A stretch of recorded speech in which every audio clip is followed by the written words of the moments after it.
survive. while destroying 1. his family's More thing economic Morrison future. added, the women. Contemporary Will be accounts divided into describe groups. Corey's Some pressing lasting sleep 2 here on full deck in the days, area during prepared. which his tongue was For squeezed them, from others his he mouth, pointed to several. and his eyes bulged Women from apparently increasing selected for cranial reasons. pressure.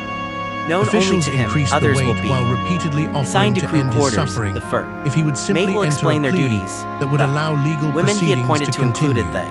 The psychological most torture attractive of of pressing